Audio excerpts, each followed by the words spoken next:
Creo que se está demorando, pero entonces, listo. Estábamos entonces con nuestro tema de sindicatos, ¿sí? Habíamos hablado pues del concepto de sindicato que nosotros podíamos entender como sindicato. Y hablamos o concluimos que la norma actualmente no nos está definiendo qué es un sindicato. Por lo tanto, nos vamos a remitir a los pronunciamientos de las Cortes, ¿sí? Bien Corte Constitucional y Corte Suprema de Justicia, y a lo que han establecido algunos doctrinantes frente al concepto de sindicato. Hablamos también de cuáles eran las funciones del sindicato, legalmente cómo se clasificaban los sindicatos. De hecho, frente a la clasificación de los sindicatos, analizamos la sentencia C-180 del 2016. Y adicional a ello, evaluamos qué requisitos nosotros debíamos cumplir, ¿sí? Tanto requisitos formales como de fondo para constituir un sindicato. Hablamos de representación sindical, que efectivamente en Colombia se permite el paralelismo sindical, y quedamos entonces en la estructura del sindicato, que es lo que vamos a ver el día de hoy. Entonces déjenme, yo les presento aquí la diapositiva y comenzamos. ¿Listo?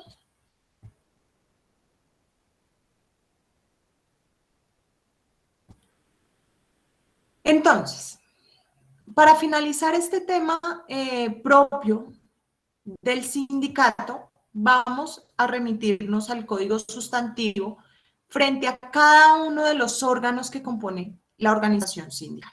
Entonces, cuando nosotros hablamos de estructura orgánica, vamos a hacer referencia a cómo es que está compuesto, ¿sí?, el sindicato. No es que los órganos que vayamos a ver hoy sean independientes al sindicato, no. Lo que pasa es que en el sindicato vamos a encontrar unos órganos, ¿sí? Pero vamos a ver cómo es que están compuestos esos órganos y para qué es que están los mismos.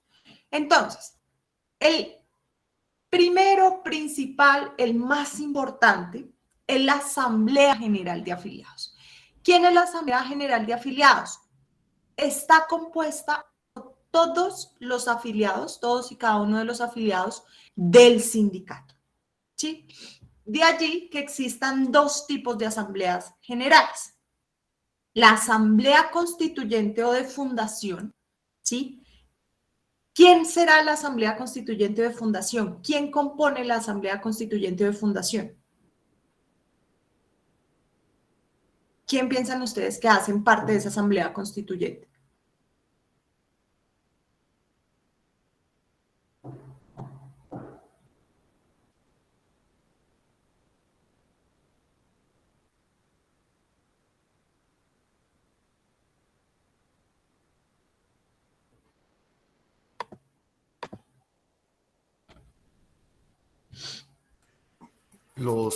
Las personas que se reúnen para crearla, o los miembros Los fundadores. 25 trabajadores o los 5 empleadores que se reunieron en la reunión inicial, ¿sí? ¿Se acuerdan que allá nosotros determinábamos quiénes iban a ser los directivos de forma provisional mientras creábamos los estatutos y ya elegíamos, ¿sí?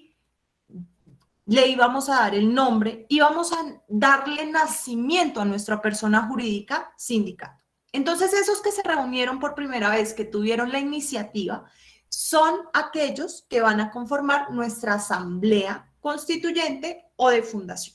Vamos a tener en cuenta un aspecto frente a esta asamblea. Solo se va a reunir una única vez, ¿sí? A pesar de que esa reunión inicial pueda dividirse o fraccionarse en varias sesiones, ¿sí? Es decir, no, pues es que todo lo que tenemos que hacer y no nos alcanzó la tarde para crear estatutos, entonces la dividimos. Significa que a pesar de que pueda darse en varias sesiones, solo estamos hablando de una reunión inicial o de fundación. Entonces, la asamblea de fundación o constituyente se reúne por una única vez, a pesar de que esa única vez o esa reunión inicial esté fraccionada. Profe, pero es que llevamos, qué sé yo, 2 meses en la reunión inicial porque es que no nos ponemos de acuerdo. frente a los estatutos. Seguimos en reunión inicial. ¿Sí? Asamblea solamente constituyente o de fundación va a hacer referencia a esas más de 25 personas que tuvieron la iniciativa para crear el sindicato. Por otro lado, está la Asamblea General de Afiliados. Esta Asamblea General de Afiliados van a constituirse de todos los afiliados, los que hicieron o participaron en esa primera reunión, y adicional a ellos los que se adhieren posteriormente a la reunión inicial, ¿sí? Van a constituir entonces Asamblea General de Afiliados todos aquellos que hacen parte de nuestra organización sindical, todos los que se afilian. Entonces, vamos a determinar cada cuánto se reúne. Artículos 385 del Código Sustantivo, por favor.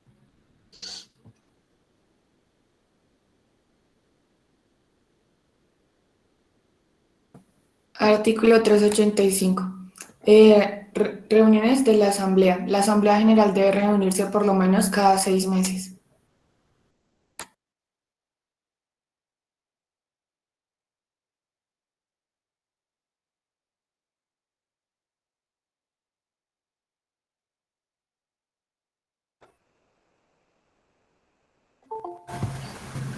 María Camila, ¿estás ahí? Sí, profe. Es que no sé si es mi internet o a ti se te está trabando un poco a veces. Entonces, sí pensé que de pronto era yo, porque apenas empezaste a leer, no te escuché nada, entonces creo que me fui por un momento. Vuelve, porfa, regálame la lectura del 385 del Código Sustantivo de Trabajo. Sí, señora. Artículo 385. Reuniones de la Asamblea. La Asamblea General debe reunirse por lo menos cada 6 meses. Entonces nos dice, la Asamblea General de Afiliados ya es el órgano permanente, ¿sí? Porque el órgano transitorio fue la Asamblea de Fundación. Aquí ya hablamos de un órgano permanente que debe, al menos, dice el 385, debe reunirse al menos cada 6 meses, es decir, 2 veces al año, como mínimo, ¿sí? Pueden fijarse en los estatutos una periodicidad en menor tiempo de la que establece la ley, pero eso lo va a determinar el sindicato, las funciones del sindicato y sobre todo las necesidades. Es que estamos pues en pleno procedimiento de negociación colectiva, necesitamos actualizar qué se va a pedir, cómo se va a realizar o elaborar este pliego de peticiones, necesitamos estar más unidos que nunca, entonces vamos a reunirnos en Asamblea General cada mes, un ejemplo, ¿sí? Pero entonces eso lo decide directamente la Asamblea General de Afiliados y adicional a ello nos regimos también por lo que consignemos en los estatutos. Artículo 386, por favor.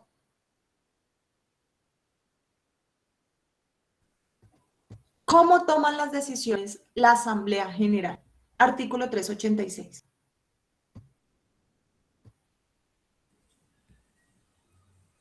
Artículo 386. Ninguna Asamblea General puede actuar válidamente sin el quórum estatutario, que no será inferior a la mitad más uno de los afiliados. Además, solamente se computarán los votos de los socios presentes. Entonces, ¿cómo se toman las decisiones en la Asamblea General?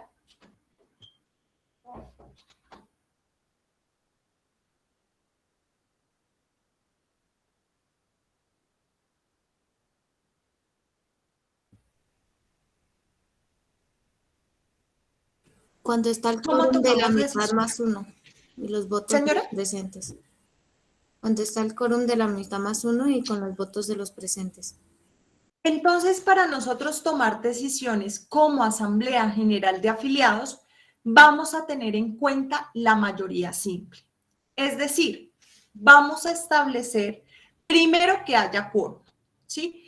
Que los que estén presentes sean la mitad más uno de la totalidad de los afiliados al sindicato.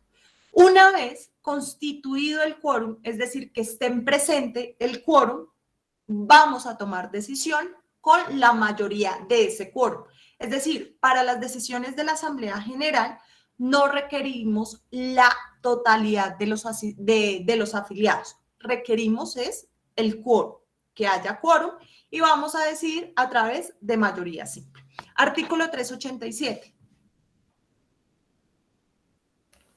Yo, profe. Gracias. Cuando por la naturaleza misma de las actividades o profesión de los afiliados o por la distribución geográfica o el excesivo número de ellos resulte impracticable lo dispuesto en el artículo anterior, pueden admitirse en los estatutos otros sistemas que garanticen la representación de los afiliados en la asamblea. Entonces, se nos hace imposible la mayoría simple, ¿sí? Por X o Y razón, porque es que la totalidad de los trabajadores no trabajamos en los mismos turnos. Entonces, como somos rotativos, tenemos un tercio libre en la tarde, un tercio libre en la mañana y un tercio libre en la noche, cuando nos reunimos. Entonces, ya vamos a fijar en los estatutos otra forma de democracia para empezar a decidir, porque es que no podemos reunirnos, se nos hace físicamente imposible, por lo tanto, sí o sí debemos empezar a decidir. ¿Para qué decidimos? O sea, ¿cuáles son las funciones que va a tener la Asamblea General de Afiliados? Artículo 376.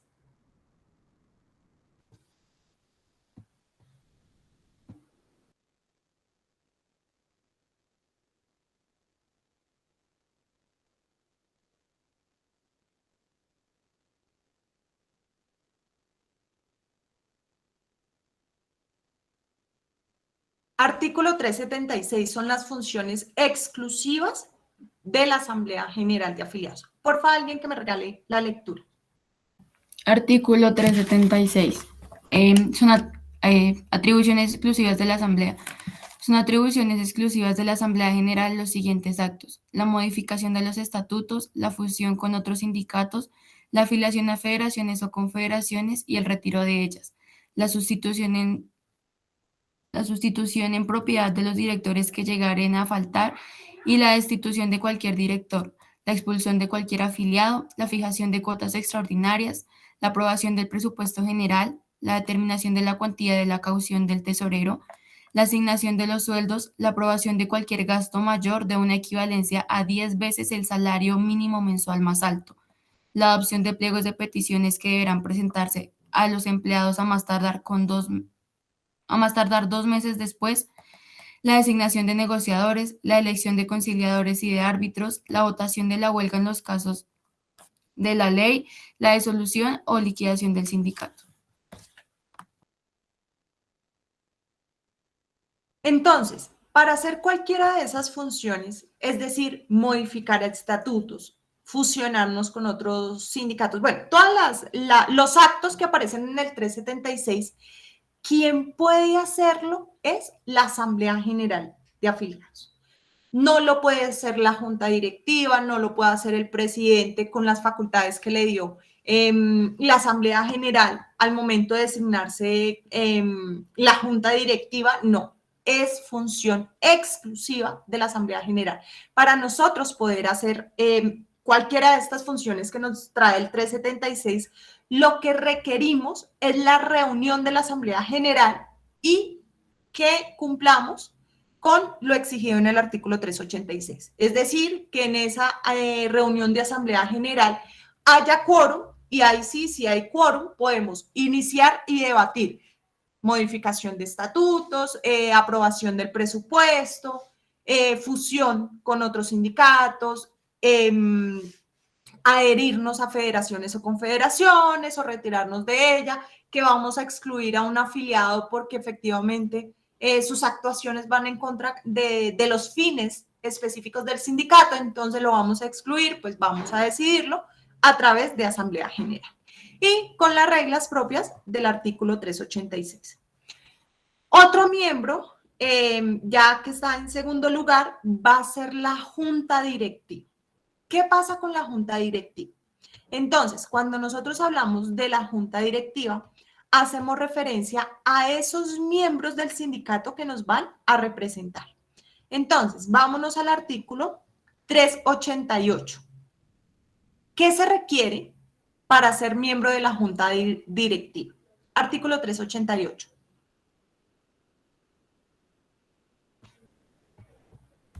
Condiciones para los miembros de la Junta Directiva. Además de las condiciones que se exijan en los estatutos para ser miembro de la Junta Directiva de un sindicato, se debe ser miembro de la organización sindical. La falta de esta condición invalida la elección.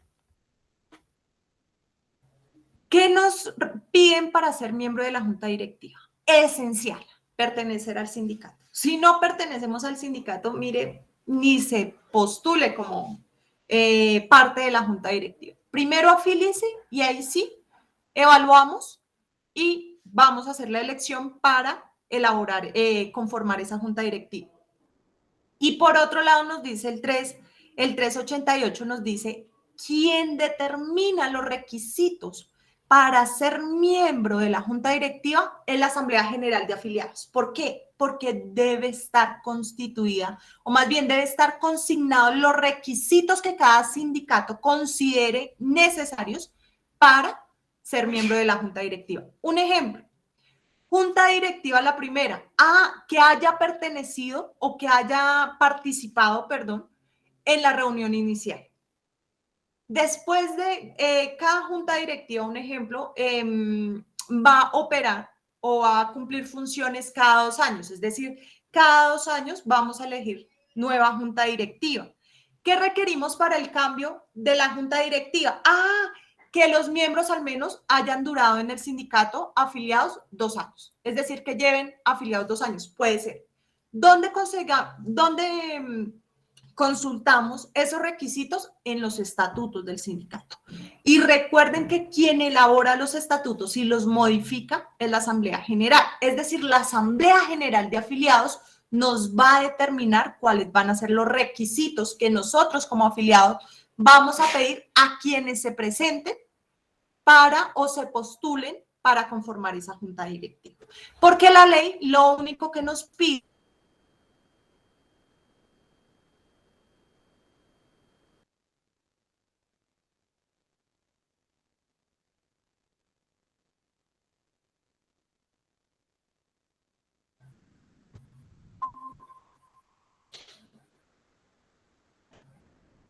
ahora sí estoy. Me fui. Profe, eso te iba a decir, pues como se está cortando constante, si quieres podrías apagar la cámara para que mejore un poco. Sí, Eso ayuda. vale, listo. Muchísimas gracias. Voy a hacerlo a ver si de pronto nos funciona mejor. Entonces, como les decía, la norma no nos pide requisitos adicionales, sino pertenecer al sindicato. Quien fija los demás requisitos va a ser la Asamblea General de Afiliados a través de los estatutos. ¿Listo? Entonces, esas van a ser las condiciones, las que nos diga la Asamblea General y estén consignadas en los estatutos. Artículo 389.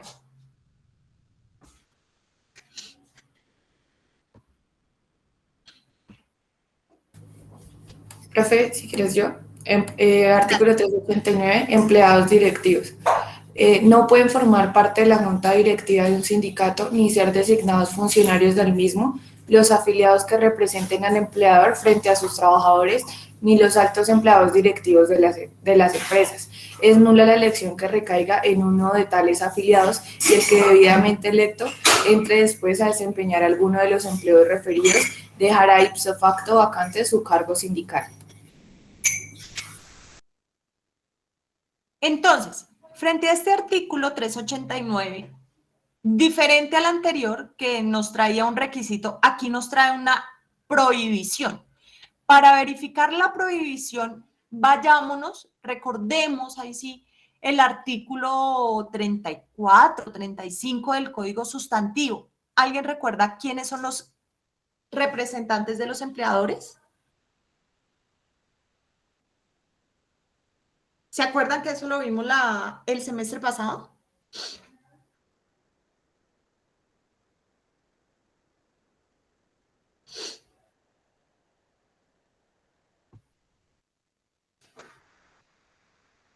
¿Quién recuerda quiénes son los representantes de los empleadores y me puede dar, me lo puede definir, ¿no?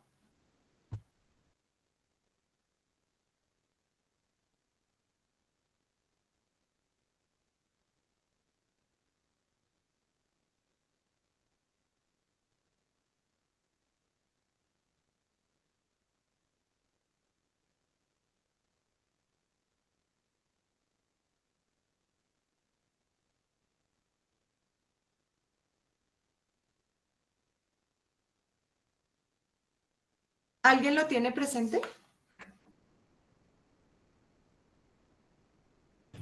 Profe, pues la verdad no es que me acuerde, sino que busqué. Y es el artículo 32, ¿sí? Donde dice representantes del empleador. Ujú. Sí. Listo, entonces, espérame que se salió. Ya, representantes del empleador. Son representantes del empleador y como tales lo obligan frente a sus trabajadores, además de quienes tienen ese carácter según la ley, la convención o el reglamento del trabajo, las siguientes personas. A. Las que ejerzan funciones de dirección o administración, tales como directores, gerentes, administradores, síndicos o liquidadores, mayordomos y capitanes de barco, y quienes ejercitan actos de representación con la aquiescencia expresa o tácita del empleador. B. Los intermediarios. Entonces, ¿quiénes son representantes del empleador? Los intermediarios. Eso, no sé, me trajo un déjà vu, una cosa impresionante.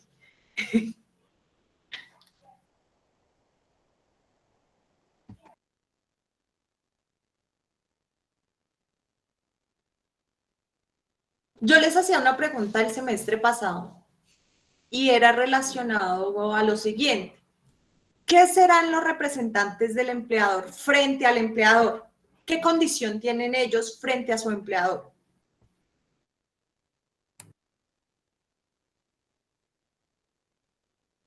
Profe, pues, no sé, son los que, o sea, los representantes son los que tienen, es que ahí, como lo dice, obligan frente a sus trabajadores, entonces son los que tienen un mando sobre ellos. ¿Y qué son ellos frente a su empleador? ¿Qué condición o qué calidad tienen frente al empleador? Pues Empleadores. Empleados. O sea, trabajadores, ¿cierto? Sí. A pesar de que ellos sean también trabajadores, y como trabajadores, adivinen qué derecho tienen, afiliarse a sindicatos de trabajadores, ¿sí? A pesar de que sucede eso, ellos tienen mando sobre el resto de los compañeros de trabajo. Es decir, ellos tienen poder subordinante del empleador frente al resto de sus compañeros de trabajo. ¿Sí? De allí que haya como un conflicto de intereses. ¿Por qué? Porque es que ellos están representando al empleador frente al resto. Entonces, o representa al empleador o nos representa a nosotros trabajadores, pero no puede ser juez y parte, ¿cierto? Entonces, ahí sí estaría jugando como parte y contraparte en un mismo escenario. Entonces, él, ante ese conflicto de intereses, no puede ser parte de la junta directiva. Artículo 389 nos dice, ojo, porque no puede un empleado directivo pertenecer a la junta directiva más por lógica. ¿Por qué? Porque o nos representa a nosotros o representa al empleado. ¿Sí? Porque es que el artículo 32 nos dice, ellos van a tener un carácter subordinante a nosotros, va a ser nuestro jefe directo, a pesar de que él no sea nuestro empleado. ¿Sí? No sé si recuerden el semestre pasado que yo les daba un ejemplo de, bueno, este representante, este administrador, que a pesar de ser trabajador y como tiene poder subordinante, me echó a la trabajadora embarazada. Adivinen, la trabajadora embarazada, ¿quién va a demandar? ¿Al trabajador que la despidió? Realmente no creo. Va a demandar directamente a su empleador. Por eso es que lo que haga el representante o lo que haga el trabajador que tiene ese poder subordinante va a comprometer y a obligar a este mismo empleado. Entonces, a título de conclusión,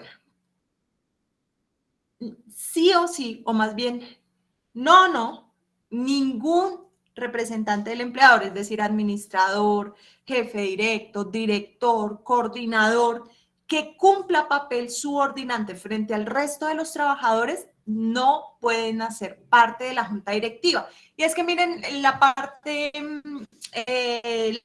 final de el artículo 389. Si uno de los miembros de junta directiva, porque ascendió dentro de su empresa, va a ejercer un cargo de representante del empleador, porque antes era, qué sé yo, el secretario y ahora pasa a ser el director, entonces, como ascendió y como propio de sus funciones de director va a representar al empleador, la elección, es decir, ese cargo de miembro de la junta directiva termina ipso facto, en el mismo instante en que él ascienda, que se le da el cargo de representante del empleado. Va a dejar vacante el cargo frente a la junta directiva y me dice el artículo 389, ipso facto, en el mismo momento en que él va a pasar a ser representante desempleado.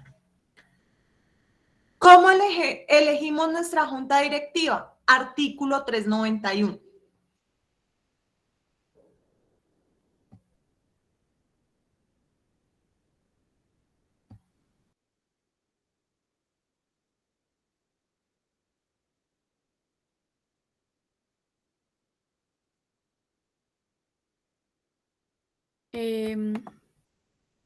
La elección de directivas sindicales se hará por votación secreta para asegurar la representación de las minorías, so pena de nulidad. 2. Sí. Sí, dale. La junta directiva, una vez instalada, procederá a elegir sus dignatarios. En todo caso, el cargo de fiscal del sindicato corresponderá a la fracción mayoritaria de las minoritarias, perdón. Eso parecen trabalenguas. Entonces, en primer lugar, para nosotros elegir miembros de la junta directiva, lo vamos a garantizar a través de votación. ¿Sí? Recuerden que yo les decía la democracia. Vamos a elegir miembros de la junta directiva a partir de las democracias. ¿Cómo los elegimos? Quórum. Recuerden que quien elige los miembros de la junta directiva va a ser ese órgano principal del sindicato, es decir, a través de asamblea general. De afiliados nos regimos por el artículo 386, que estemos presentes la mitad más uno y de esa mitad más uno hacemos la elección. Entonces nos dice, y esa elección debe ser a través de votación secreta. ¿Por qué? Porque es que si yo le prometí mi voto a fulanito de tal y resulta que sus propuestas ya no me convencieron, ay, jue machica, ¿yo cómo le cambio el voto?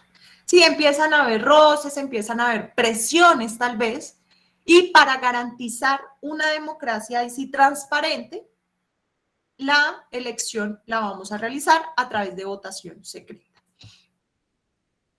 Quienes eligen cargos como el tesorero, el fiscal, el revisor fiscal, ¿sí? Va a ser la misma junta directiva. Entonces, se instala, una vez elegida la junta directiva, ella procede a elegir dignatarios. Pero nos dice, aquí nos dice, el cargo del fiscal del sindicato va a corresponder a la fracción mayoritaria de las minorías, ¿sí?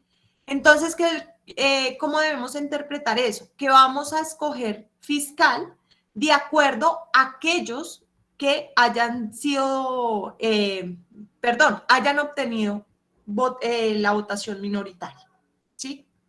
De acuerdo a aquellos que hayan obtenido menos votos, de ahí vamos a sacar nuestro fiscal. Comités asesores. Cada sindicato, cada organización sindical puede constituir un comité asesor. ¿Comité asesor para qué? Para parte jurídica, para que esté asesorando frente a asuntos propiamente jurídicos a los afiliados, comité educativos, es decir, ellos se van a encargar ya en capacitar a los afiliados, en buscar convenios de capacitación con universidades, con cajas de compensación familiar, ¿sí? Que tienda a la educación.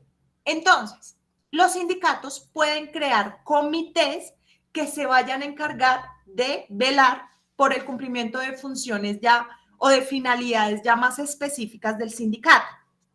Voy a contratar un comité para que evalúe el suministro de objetos de primera necesidad para que los sindicatos, para que los afiliados puedan adquirir esos elementos de forma más económica, por ejemplo. Pero eso ya, estos comités asesores son creados a partir de los estatutos sindicales. Es decir, quien crea y frente a la necesidad, vuelvo y reitero, al cumplir las funciones, al cumplir esas finalidades del sindicato, se van a crear los comités asesores a través de los estatutos sindicales.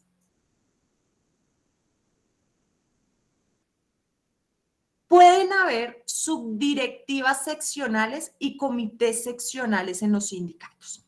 Artículo 400A del Código Sustantivo.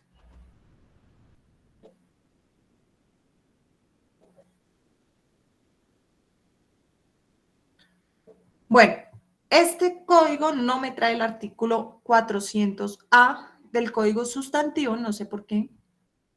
Espérenme, lo busco. En PDF, el PDF sí me trae el artículo 400A.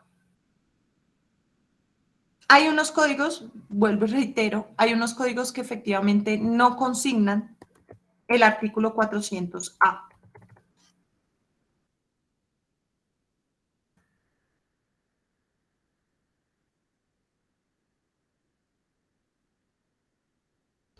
Y el artículo 400A es el artículo 55 de la Ley 50 de 1990. Lo pueden buscar así o el código que traiga el 400A para que porfa me ayuden con la lectura.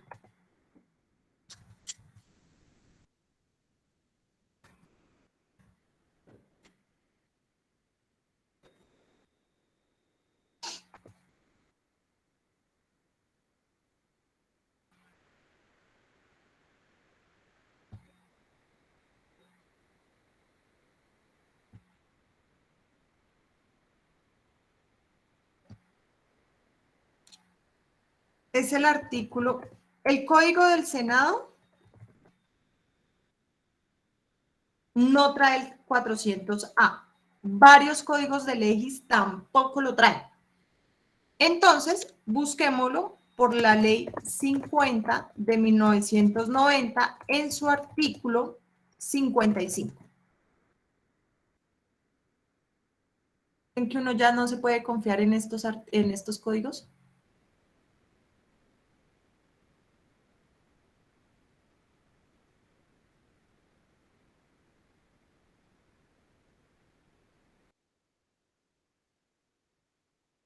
Profe, ¿puedo leerlo? Claro que sí, por favor. A ver, entonces, directivas seccionales.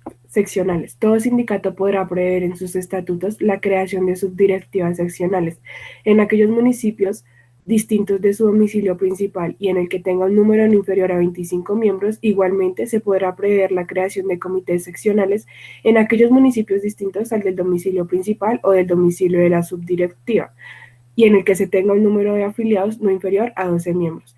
No podrá haber más de una subdirectiva o comité por municipio. Entonces, ¿qué me dice ese artículo 400A que fue introducido con el Código Sustantivo a partir de la Ley 50 de 1990? Y que lastimosamente en algunas ediciones de los códigos no tampoco lo consigna. El artículo 400A nos dice, ojo, puede haber un sindicato tan grande, ¿sí? Que incluso en otros municipios, diferente al domicilio principal de ese sindicato, existan afiliados. Imaginémonos, nuestro sindicato es un sindicato de industria. ¿Cuál es la industria? Qué sé yo, transporte de carga pesada, ¿sí? Domicilio principal, Bogotá. Pero hay una empresa, un ejemplo de minas de carbón, a la cual están trabajando 50 transportadores de carga pesada. ¿Qué hacen ellos? Ellos se van a unir, pero pues hay como recelo con el resto de los compañeros dedicado a esa actividad específica de, perdón, no es un sindicato de industria, sino un sindicato gremial. Entonces, dedicados a esa profesión o oficios, hay 50. De esos, solo 15 personas se quieren afiliar al sindicato, pero ellos no quieren crear sindicato y de hecho no pueden. ¿Por qué?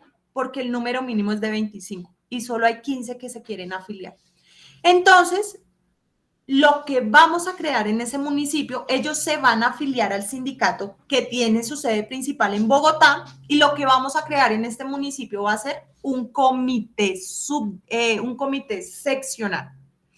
¿Por qué un comité seccional?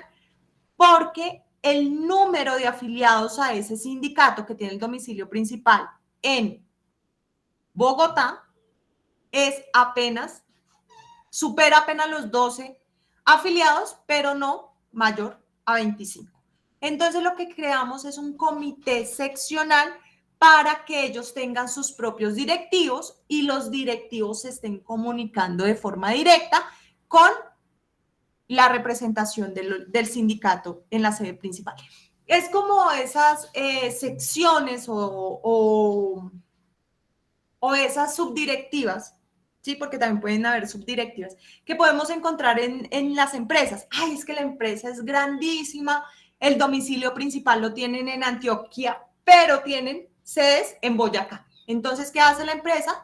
Designa una seccional o una dirección propia en Boyacá para que se encargue de toda la prestación del servicio en Boyacá, ¿cierto? Sucede lo mismo con los sindicatos, pero en los sindicatos ya vamos a encontrar entonces subdirectivas y comités. Para nosotros hablar de subdirectivas es porque el municipio, diferente al domicilio principal del sindicato, de la organización sindical, en ese municipio hay más de 25 afiliados. Entonces ya podemos crear una subdirectiva seccional. Si hay menos de 25, pero más de 12, lo que podemos crear es un comité seccional. Entonces esa sería la diferencia. ¿Listo?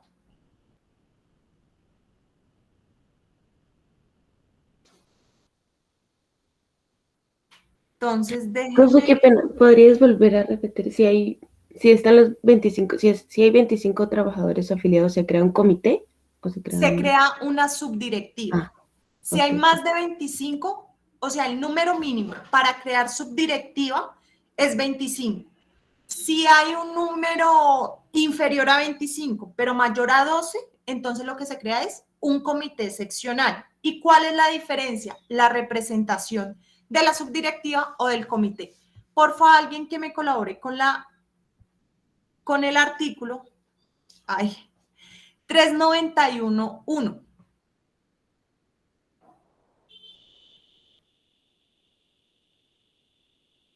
Ese sí está en el del Senado. 391.1. Está después del 391 y antes del 392.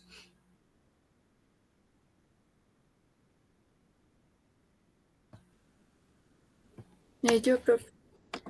Gracias. Todo sindicato podrá prever en sus estatutos la creación de subdirectivas seccionales en aquellos municipios distintos al de su domicilio principal, en el que tenga un número no inferior a 25 miembros. Igualmente se podrá prever la creación de comités seccionales en aquellos municipios distintos al del domicilio principal o el domicilio de la subdirectiva, y en el que se tenga el número de afiliados no inferior a 12 miembros.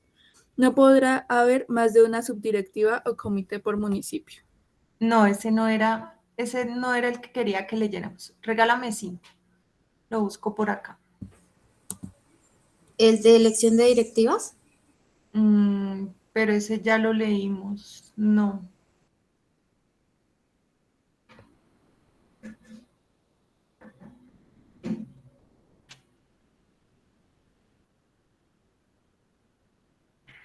Tiene que estar esa atrás. Espérenme 5. Regálenme 2 minutos, busco rápido el artículo y lo leemos. ¿Listo?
Bueno, ahora se me perdió, se los quedo debiendo, ¿listo? Para la próxima clase. ¿Cuál es la diferencia frente a la representación de la subdirectiva seccional y el comité seccional? La diferencia es que la junta directiva, o más bien quien representa esa subdirectiva, está conformada por los mismos, o más bien por el mismo número de miembros de la junta directiva del sindicato. Es decir, se garantiza que efectivamente haya el mismo número de miembros para la junta. Y en el comité seccional el número ya es reducido. Espérenme porque es que creo, ya me acordé cuál es, dónde puede estar.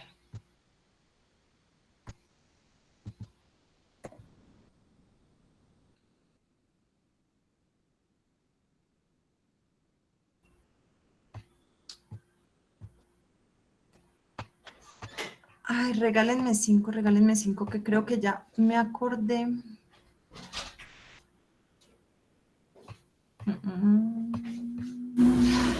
Artículo 406.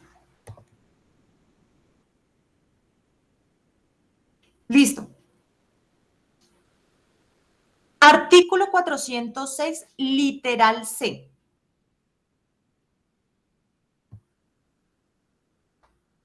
Casi que no.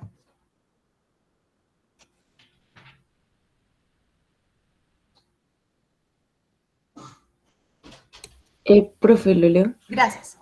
Los miembros de la Junta Directiva y subdirectivas de todo sindicato, federación o confederación de sindicatos, sin pasar de 5 principales y 5 suplentes, y los miembros de los comités seccionales sin pasar de un principal y un suplente. Este amparo será efectivo por el tiempo que dure el mandato y 6 meses más. Entonces, ese artículo 406, literal C, es nuestro fuero sindical. ¿Sí? ¿Qué hace ese artículo? Nos dice los miembros de la junta directiva y subdirectivas de cualquier sindicato van a tener protección foral de acuerdo a, pues a su condición, siempre y cuando, o sea, si estamos hablando de subdirectiva, es como si fuera una junta directiva del sindicato, lo que pasa es que funciona en un municipio diferente al del domicilio principal. Pero si ya es comité seccional, solo hay fuero sindical para un principal del comité, o sea, el que elija esos miembros de ese comité seccional y un suplente, es decir, solo para 2 personas de ese comité seccional, a diferencia tanto de la junta directiva como de la subdirectiva seccional, porque allí la protección foral sí es para 10 personas, 5 principales, 5 suplentes. Esa es como la diferencia sustancial entre comité y subdirectiva, precisamente en la protección foral de esos que ejercen la representación de del sindicato. ¿Listo? Otro órgano importante para la organización sindical van a constituirse en las actas, constancias, votaciones secretas, pruebas de todas las decisiones y actos propios de la organización sindical. Artículo 392.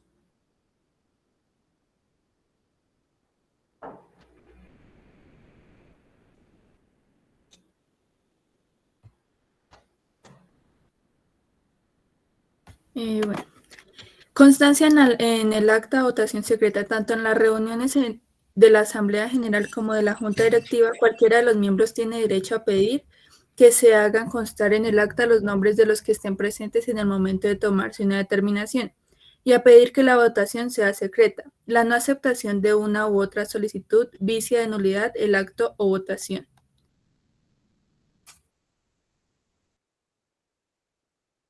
Todas las decisiones que se tomen en la Asamblea General, ya dijimos, es propio de la democracia, de la elección de las mayorías y va a realizarse a través de votación secreta. ¿Qué sucede? Lo que nosotros plasmamos es efectivamente esa mayoría, que la elección se haya dado a través de votación secreta y que todo esté consignado en actas. Si lo que va a realizar el sindicato no está constituido en las actas, es como si no se hubiera tomado esa decisión. Por otro lado, y esto frente a la prueba idónea, vamos a remitirnos al artículo 377. Cumplimiento de disposiciones legales o estatutarias. Entonces, ¿qué nos dice el artículo 377? Por favor.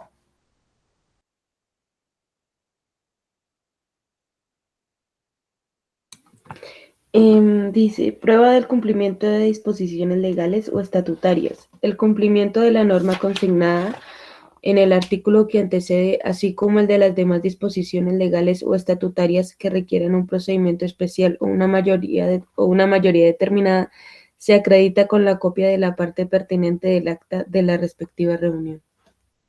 Entonces, todas las reuniones, para que tengan validez, lo que se decide en esa reunión debe estar consignada en acta, ¿sí? Cumplimiento de sus deberes legales o estatutarios, las actas. Otro órgano órgano u otro requisito indispensable que necesitamos para nuestro sindicato van a ser los libros. ¿Cuáles libros nos hace referencia la norma? Artículo 393.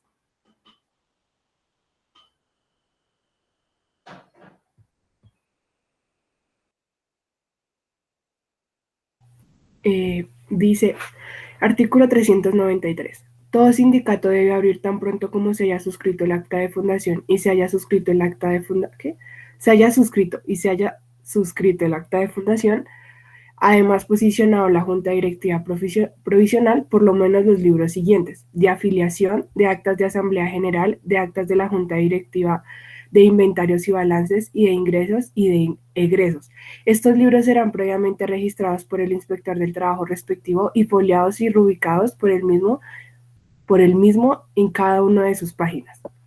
Segundo, en todos los libros que deben llevar los sindicatos se prohíbe arrancar, sustituir o adicionar hojas, hacer enmenduras entre renglonaduras, entre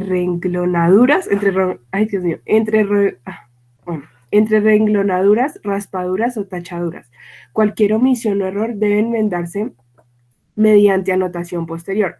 Toda infracción a estas normas acarreará al responsable una multa por el monto equivalente de un día hasta un mes de salario mínimo mensual más alto que impondrá el inspector de trabajo en favor del sindicato y además la mitad de la misma sanción también en favor del sindicato a cada uno de los directores y funcionarios sindicales que habiendo la infracción no hayan castigado sindicalmente o no la hayan denunciado al inspector del trabajo sin perjuicio de las sanciones penales a que haya lugar. Y bueno, otra vez 2. En todos los libros que deben llevar los sindicatos se prohíbe... no, es la misma. Sí, eso, ese artículo parece un trabalenguas, pero bueno. Qué pena. No te preocupes. ¿Qué nos dice el artículo 393? Todo sindicato debe llevar unos libros. ¿Qué va a pasar con esos libros?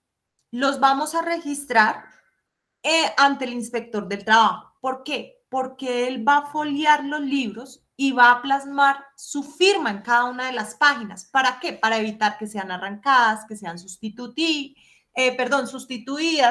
¿sí?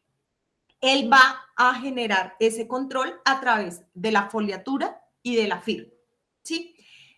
¿Cuántos libros debemos nosotros tener control? Vamos a tener control sobre 5 libros. Libro de afiliación, libro de actas de la Asamblea General, libro de actas de la Junta Directiva, libro de actas de inventarios y balanzas y libro de ingresos y de egresos. ¿Por qué? Porque a través de estos libros los afiliados pueden ejercer control sobre sus directivos, ¿sí? Estos libros van a estar en manos de la Junta Directiva, quien a su vez va a designar a una persona encargada de el control y la vigilancia de estos libros. Entonces, ¿qué va a contener el libro de afiliación?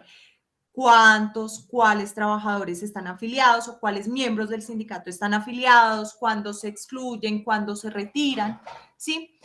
El acta de las asambleas, pues obviamente todas las decisiones que puede tomar la Asamblea General, que va todo, recuerden que todo lo que hace el sindicato lo debemos plasmar en actas y estas actas van a estar consignadas en los libros, bien sea por Asamblea General la decisión o por Junta Directiva.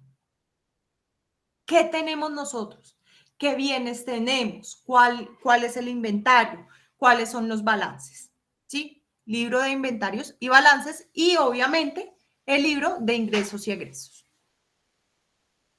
Por último, y no el menos importante, porque sin él no tendríamos sindicato, vamos a hacer referencia al afiliado.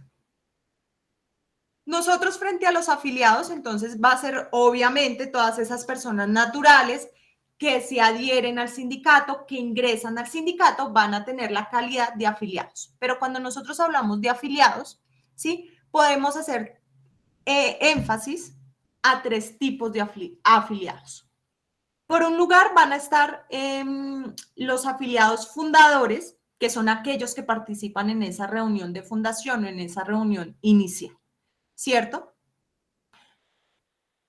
Por otro lado, van a estar los afiliados activos, ¿sí? Son los activos aquellos que ingresan después de la personería jurídica, es decir, de esa reunión inicial, cumple con los requisitos, se admiten en el sindicato y cumplen con las obligaciones. Pagan su cuota sindical ordinaria, van a las reuniones, ejercen su derecho sindical dentro de la organización. Ellos son los que están activos. Posterior a la reunión de fundación o inicial, pero que cumplen con los requisitos que exige la organización sindical para pertenecer a ella. Y por último vamos a encontrar los afiliados honorarios, que van a ser aquellos a quienes por méritos o actuaciones dentro de la organización se le rinde algún homenaje o algún honor y van a tener esa característica, porque ellos lograron, qué sé yo, una convención colectiva muy favorable para los trabajadores, donde se plasmó la representación incluso de las minorías. ¿Listo?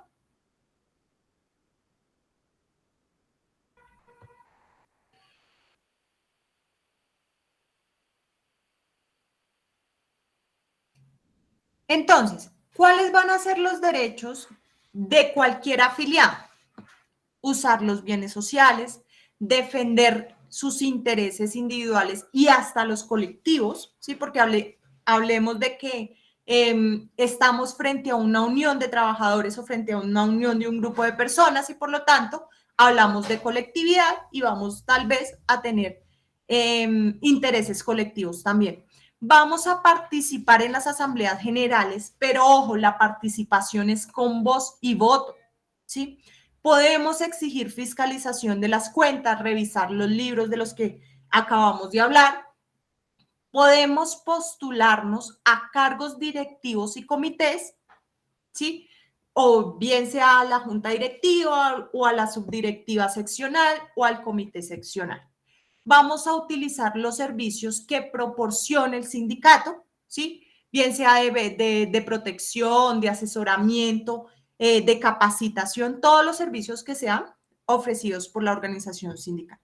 Pero así como nosotros tenemos derechos como afiliados, vamos a tener también obligaciones. ¿Cuáles son las obligaciones de todo afiliado? Va a estar constituida en el pago de las cuotas ordinarias, ¿sí? Y en los plazos fijados. Nosotros debemos contribuir a la causa sindical y a través de la causa sindical se contribuye también con las cuotas sindicales. Vamos a cumplir la disciplina social, debemos observar todos los comportamientos que se requiere dentro del sindicato y para tener buen ejemplo. Sí, vamos a observar las normas que están constituidas en los estatutos, vamos a cumplir con los mandatos de la Asamblea General y de la Junta Directiva, ¿sí? Lo que nos digan la Asamblea y la Junta, pues lo vamos a cumplir. Debemos asistir a las reuniones de la asamblea porque, ojo, si no vamos, si nos olvidamos de asistir a eso, que decían lo que quieran por allá, pues se debilita la organización sindical al no haber quórum, ¿sí? Entonces, el no asistir a esas reuniones, entonces vamos a impedir el ejercicio sindical. Y que si efectivamente yo me postulé, me eligieron para desempeñar un cargo, que yo cumpla con las obligaciones de ese cargo. Entonces, ¿cómo demuestro yo mi calidad de afiliado? Con la copia del acta donde a mí me admitieron, ¿sí? Si los estatutos me dicen que quien admite a un afiliado es la junta directiva debe emitir el acta donde me aceptaron. O el estatuto también puede prever que quien decida sobre la admisión o negativa frente a algún requerimiento de este tipo, sea la Asamblea General, pues debe estar contenida en un acta de esa Asamblea General. ¿Listo? Esta prueba es tarifada porque solo se demuestra la calidad de afiliado de algún trabajador o algún miembro de la organización sindical a través del acta de admisión, bien sea por junta directiva o por asamblea, de acuerdo como estén consignados en los estatutos. Finalmente, el derecho de libertad de asociación sindical es positivo y negativo. ¿Qué significa que sea negativo? Que si yo me quiero retirar del sindicato, ¿sí? Se avale. Porque es que ya no me representa, porque es que ya estoy cansado de pagar cuotas sindicales, por ejemplo. Entonces, yo presento la renuncia. Si a mí me la aceptan, pues me entiendo retirado del sindicato desde la aceptación. Sin embargo, si guardan silencio y pasó más de 30 días sin que la junta directiva haya aceptado la renuncia, entonces, pasados esos 30 días, se entiende el afiliado desvinculado de la organización sindical. ¿Listo?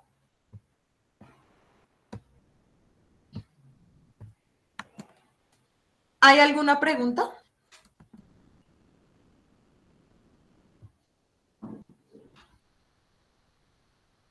Profe, Esa parte ¿los sí la 30 pasé días son con- hábiles o calendario?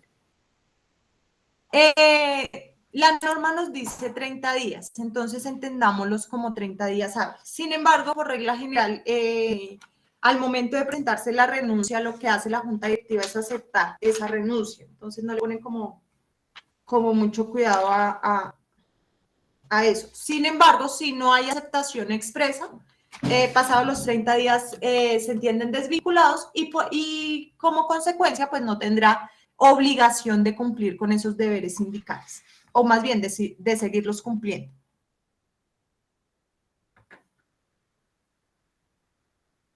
Ok, profe, gracias. Vale, con gusto.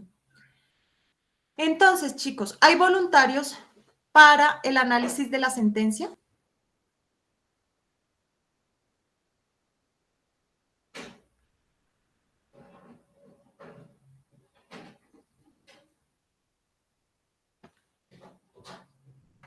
Ok, no todos al tiempo.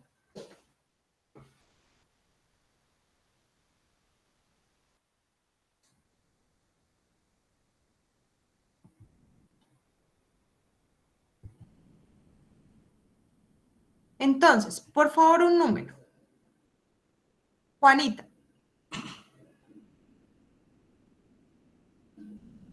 El 3, profe.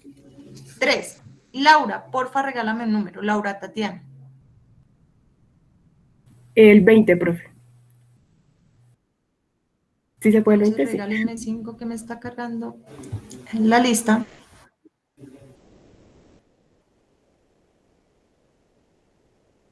$20, ¿cierto? Menos 3, 17. Carlos Augusto Romero.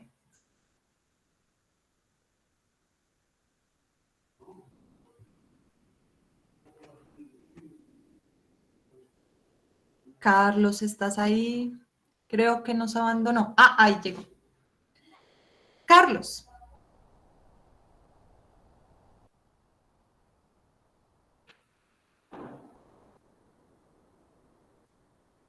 Carlos Augusto Romero, danos una señal de vida, por favor.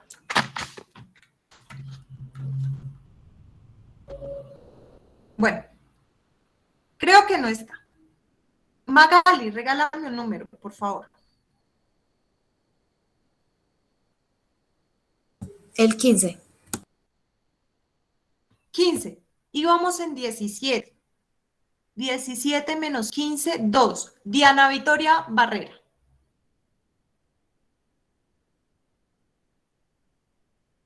Sí, profe. Cuéntanos. Espérame ya. Ujú.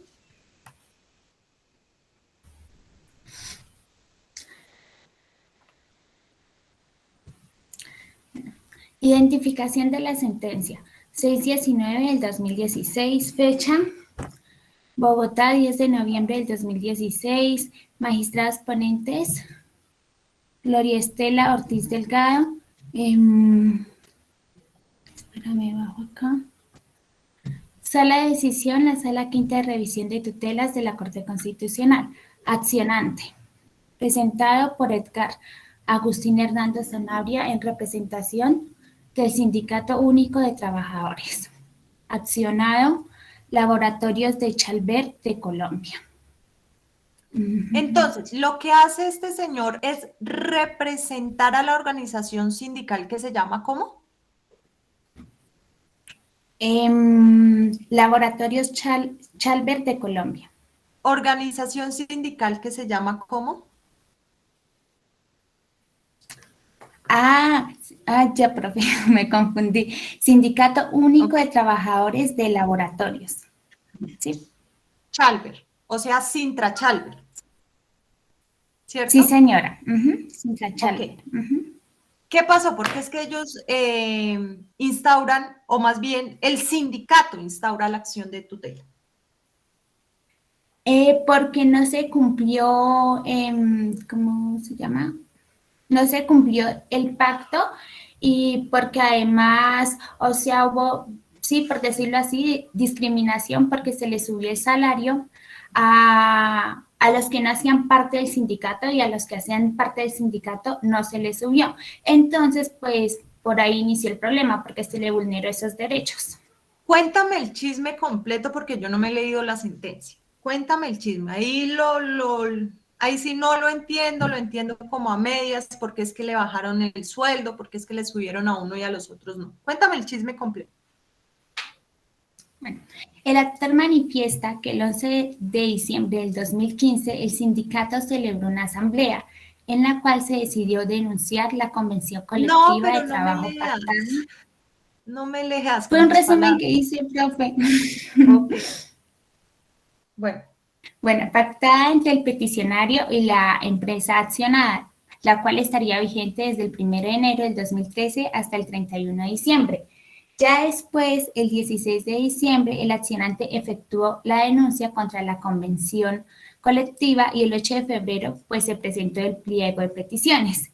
Días después ya inició la etapa de arreglo y pues en esa etapa de arreglo el accionante afirmó pues que en dicho periodo los representantes del laboratorio Chalper evadieron no dieron una solución satisfactoria a las peticiones presentadas en el pliego de condiciones, en el cual pues incluía una solicitud de incremento salarial y ya. Asimismo, pues también la empresa accionada pues alegó que en las peticiones del sindicato pues eran muy exageradas, teniendo en cuenta que su nivel de representación pues era muy bajo frente a los trabajadores no sindicalizados.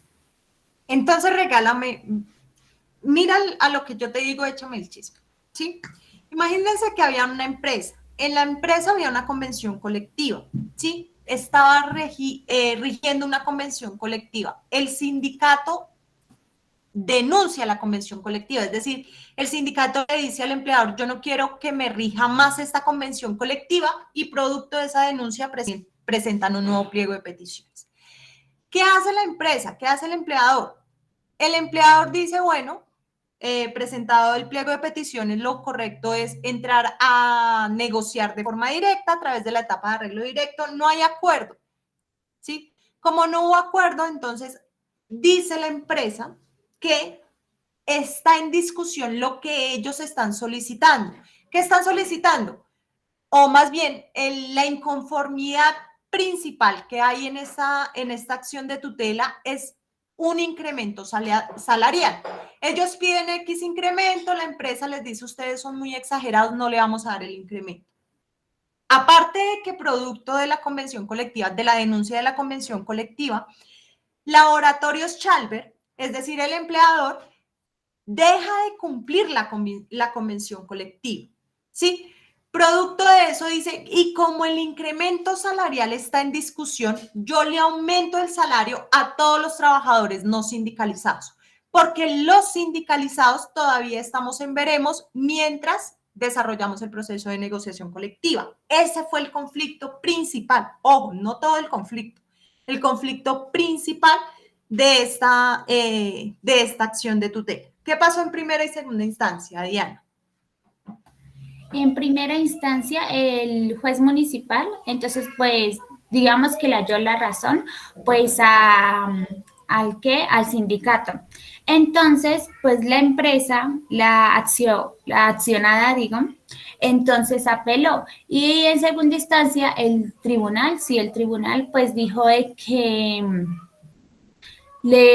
como que le rechazó todo lo que le había dado en la primera instancia y le dijo pues que la tutela no era procedente y pues que no se había visto como esa vulneración, ya que la accionada pues había cumplido como con su pacto, por decirlo así. Sí, con su obligación, que porque los había escuchado, que había intentado la etapa de arreglo directo, pero pues que ellos no están obligados a negociar, básicamente dice el tribunal. Problema jurídico, ¿qué problema jurídico escogiste, Diana? La Corte entrará a resolver si el Laboratorio Chalbert de Colombia vulneró el derecho fundamental de asociación sindical de los trabajadores al incrementar únicamente el salario a los trabajadores no sindicalizados. Perfecto, decisión. Bueno, vulneró el derecho fundamental de asociación sindical Sintras Chalbert y sus afiliados por cometer actos de discriminación en su contra, al incrementar únicamente... Ese es el fundamento. Fundamentame la decisión. Bueno, al incrementar únicamente el salario de los empleados no sindicalizados, bajo el argumento de que este era uno de los puntos de negociación en el pliego de peticiones, por lo que no podía hacer lo mismo con los empleados de Sintra Chalbert. Asimismo, espérame, profe. Eso, nada de lo que me has leído es fundamento. Eso sigue siendo decisión. Esa es respuesta directa a la pregunta. Entonces, violó el derecho a asociación sindical de los peticionarios al poner al sindicato en una situación de debilidad. Así, porque también en esa parte, digamos que la empresa entonces echó a varios integrantes del sindicato, entonces pues también se violó eso. ¿Segura? No me, vuelvo y reitero, o sea, hasta el momento tú me has, ¿cuál es la pregunta? ¿Será que el Laboratorio Chalbert violó el derecho a asociación sindical con actos discriminatorios? La respuesta es sí, sí se violó. Y hasta el momento no me has dado respuesta, no me has fundamentado esa decisión. Pues en conclusión sí se violó, profe. ¿Pero por qué? Pues porque se le pagó a los que no hacían parte del sindicato y a los a los que hacían parte del sindicato no se les aumentó. Y esos fueron los actos discriminatorios, ¿pero por qué? No me has dicho nada diferente a la decisión, o sea, no me has dicho nada diferente de que sí, esos actos discriminatorios son violatorios al derecho de asociación, ¿pero por qué? No, profe, no me acuerdo. Ok. ¿Tienes 5. Vale, profe. Y ojo, si me dejas el fundamento así escrito, el fundamento, porque no hay fundamento, en el análisis escrito muy probablemente vas a tener 2 o 2.5, porque una decisión sin motivación, pues muchachos, se cae, pero muy fácil. Alguien que haya analizado ese mismo problema, la vulneración a derecho de asociación sindical por actos discriminatorios. Sí, Andrés. ¿Cuál fue tu problema jurídico? Un minutico, profe. Gracias. Otra persona que haya analizado otro problema diferente al de la vulneración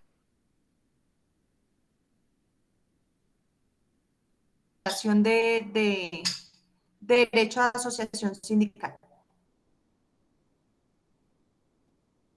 Profe.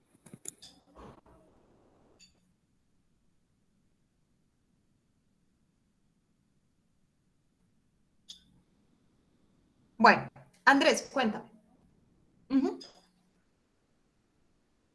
Bueno, mi problema jurídico fue el legislador. Ay, perdón. Tienes el micrófono apagado. Mi problema jurídico fue vulneró el derecho fundamental de asociación sindical de los trabajadores. Señora.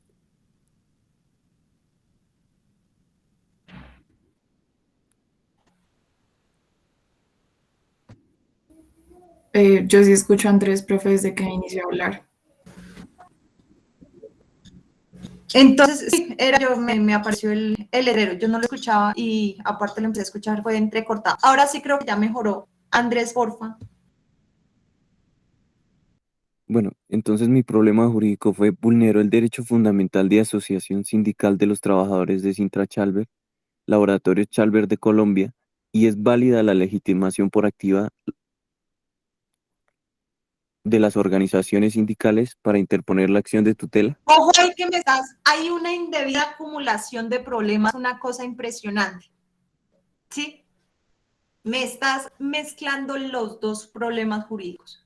Sepáramelos y desarróllalos de forma independiente.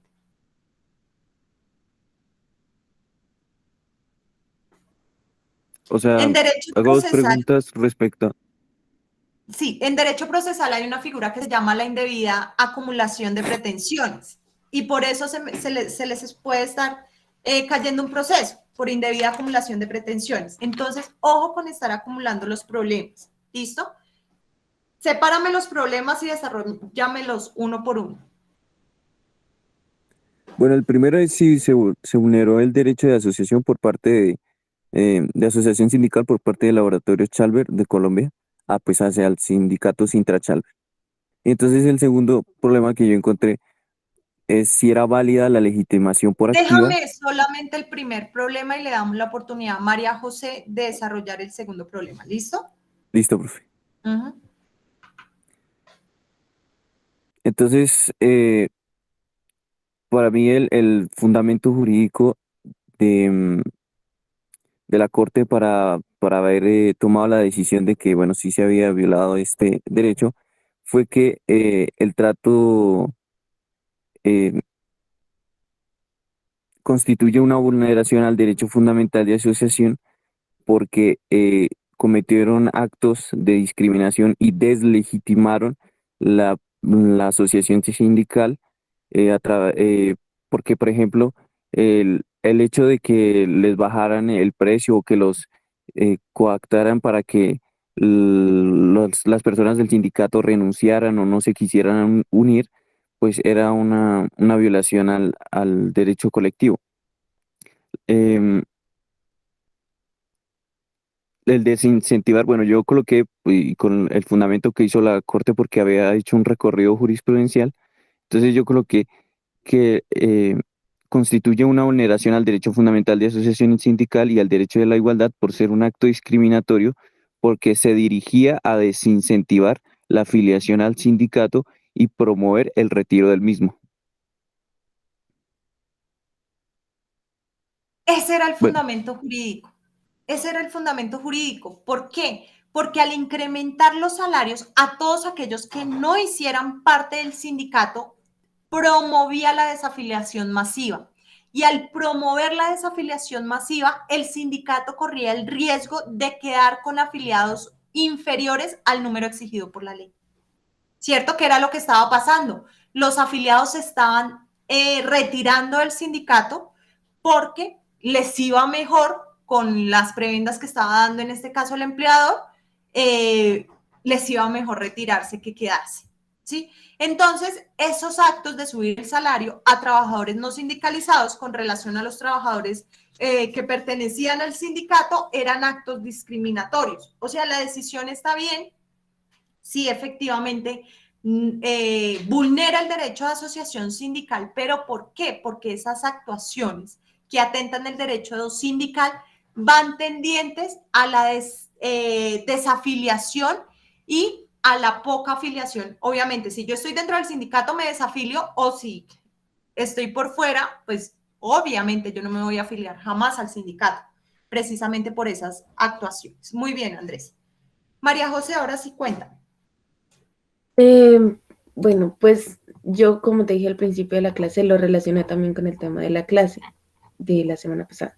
Sí. El problema jurídico que yo puse fue la acción de tutela es el mecanismo judicial idóneo y eficaz para exigir la defensa de los derechos de los afiliados al sindicato, siendo esta exigencia una de las funciones de los sindicatos.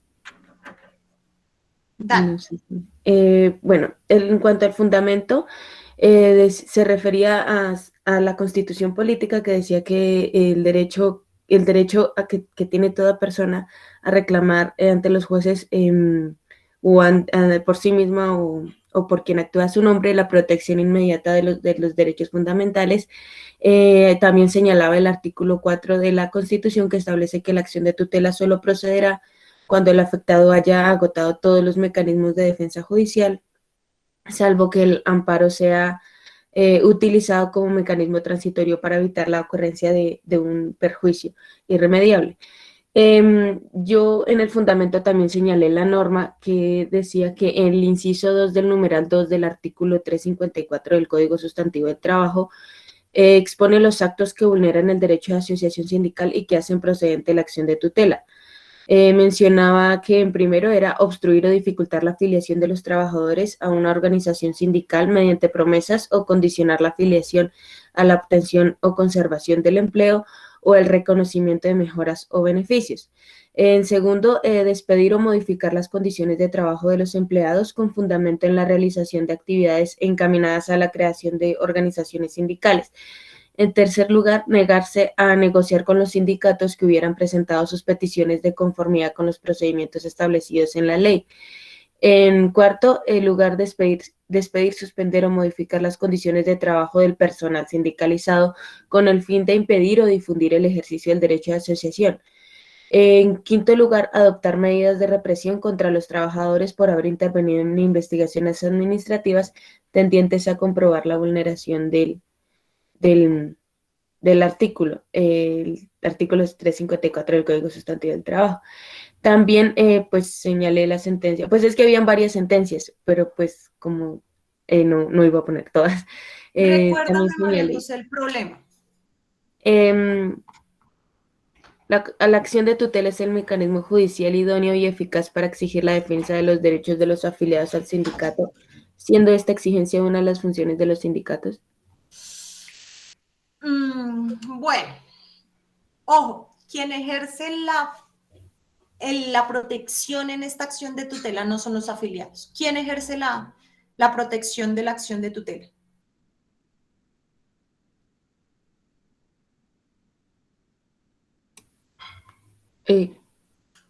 ¿Cómo así? Ojo, tú estás diciendo que si la tutela es el mecanismo idóneo para la defensa de los afiliados del sindicato, ¿quién ejerce esta acción de tutela? ¿Quién inicia la acción de tutela? Los trabajadores. No, señora. Ah, sí, pues no todos los trabajadores, sí, el No, representante del señora. sindicato. ¿Quién ejerce la acción de tutela? El representante del sindicato. No.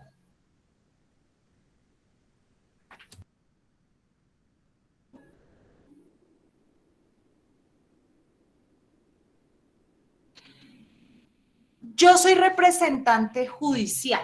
¿Por qué soy representante judicial? Porque instauro la tutela a nombre de mi cliente. ¿Sí? Porque mi cliente me dio un poder, un mandato para que yo iniciara en su nombre. Pero ¿quién inicia la tutela? Es mi cliente. Ahora la pregunta del millón.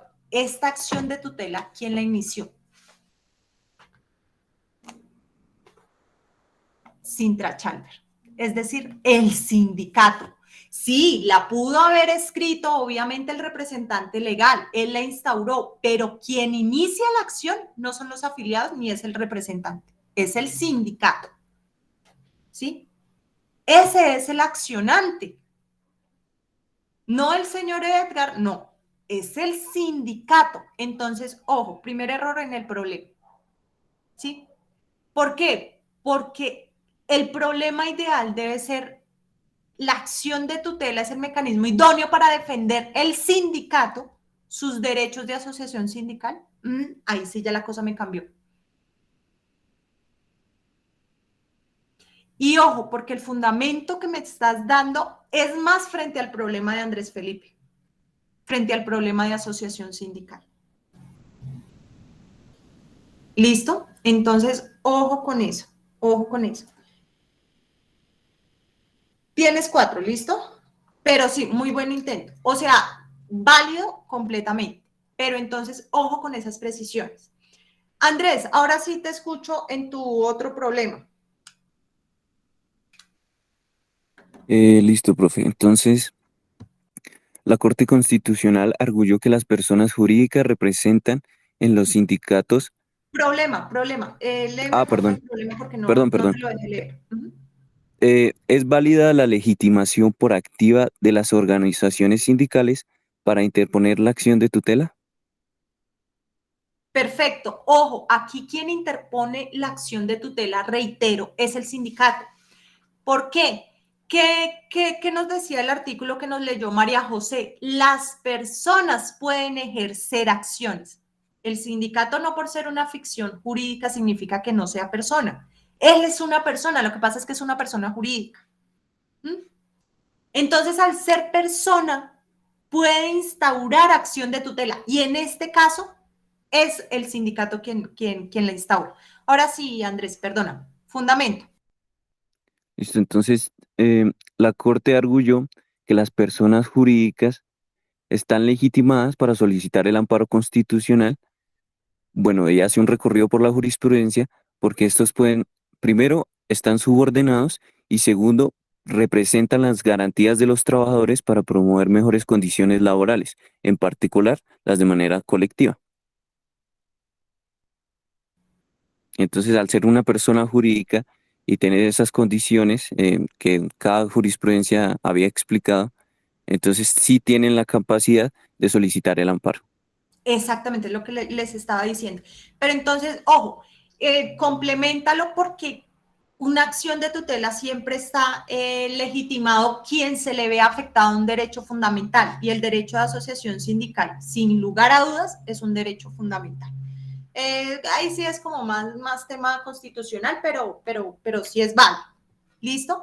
Pero sí, o sea, y el tema de la clase es que recuerden cómo adquiere el sindicato la personería jurídica.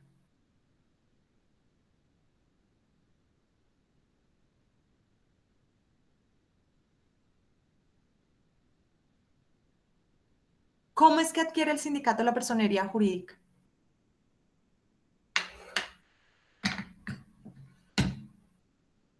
Requisito de forma, la reunión inicial, la reunión de fundación. Nace nuestro sindicato, les había dicho, y tienen personería jurídica. Lo que pasa es que la capacidad para actuar por sí mismos la adquieren a través del registro sindical que profiere el Ministerio del Trabajo. Profe, pues yo tenía entendido lo de que tenía personería jurídica cuando ya se hace el acto de notificación. Sí, porque es que sale de la reunión inicial e inmediatamente se notifica empleador e inspector del trabajo. Ok, perfecto. Pero es porque prácticamente se finaliza la reunión inicial y comienza el acto de notificación. O sea, es... Okay. Pero salimos de la primera reunión con personería.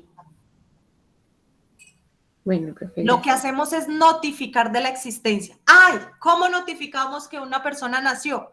Ah, pues vamos a la registraduría nacional, registramos al chino, ¿cierto? Pues aquí lo que hacemos es notificamos al empleador y al inspector del trabajo, notificando que creamos nuestra nueva persona jurídica, ¿no? Es algo muy similar. Y como les decía, la capacidad para actuar de una persona natural, mayoría de edad. Capacidad para actuar de una persona jurídica, organización sindical, a partir del registro sindical. ¿Listo? Es muy similar porque se trata de personas. Entonces, siempre una persona nace. ¿Cuál es el nacimiento de la persona natural? El acto por medio del cual sale de la madre y respira, aunque sea un segundo. Sí, nos dice el Código Civil, hasta poético salió el Código Civil. Entonces, pero ¿cómo nosotros le damos luz o más bien damos conocimiento al mundo de que nació? Con el registro civil de nacimiento. Sucede algo muy similar. Acá nace la persona jurídica con la reunión inicial, notificamos, le estamos dando a conocer el mundo que creamos esa persona jurídica y la capacidad la adquiere una vez tenemos registro sindical. Listo, muchachos. Andrés, obviamente, tiene 5, María José 4. Entonces, chicos, recuerden, por favor, esos análisis escritos. Yo en el análisis escrito no los puedo guiar. Califico lo que me subieron y lo que me enviaron. ¿Listo? Entonces, María José, porque me dio el fundamento así fuerte que quería para el derecho de asociación sindical. Entonces, recuerden, o más bien les informo, esta semana y hasta el próximo martes, es decir, martes 21 de septiembre, si mal no recuerdo, 21 de septiembre, 11:55 de la noche, va a estar disponible el enlace para que ustedes me suban los trabajos escritos. Máximo 4 o 5 páginas, no quiero más extensión en los análisis escritos. ¿Por qué? Porque es que son solo 2 sentencias. La C-180 y la T-619 que analizamos el día de hoy. ¿Listo? Échenme el cuento, no me echen cháchara en los antecedentes. Sí, por favor. No quiero que ustedes me hagan un tratado o me copien y me peguen los antecedentes o los hechos de la sentencia. Para eso está la sentencia. Entonces, muy resumido, los antecedentes. ¿Listo? ¿Hay alguna pregunta? Profe, qué pena, ¿hasta qué hora? Hasta medianoche. 11:55 de la noche. Ok, gracias. Acá hay una. ¿En pareja la Getty? No, por lo que son solo 2 sentencias, no. Por esta vez no. Individual, porfa. Profe, una pregunta. Sí, señora. O sea, digamos, nosotros sí te podemos presentar los 2 problemas jurídicos, ¿sí? Así como Andrés lo hizo. ¿O solo te presentamos uno? Desde que no me vaya a haber indebida acumulación de problemas, no hay ningún problema. ¿Te puedo leer el mío, profe? Vale. Espérame. Ojo, Bueno. si me plantean los 2 problemas, me deben desarrollar los 2 problemas, fundamento jurídico, 2 decisiones, ¿sí? Sí, señor. Pero Sí, señor. valgo uno. Ok. O sea, no es que el otro no lo valgo, no. O sea, que si solo me consignan un problema, es válido. A eso era lo que me refería. Ahora sí te escucho. O sea, lo importante es poner uno. Si pongo 2 sería Exactamente. como más, no hay para nada. Exactamente, esa es la idea. Ok. Bueno, profe, muchas gracias. Sí, señor. Entonces, chicos, creo que no hay más preguntas. Dejo la grabación hasta aquí.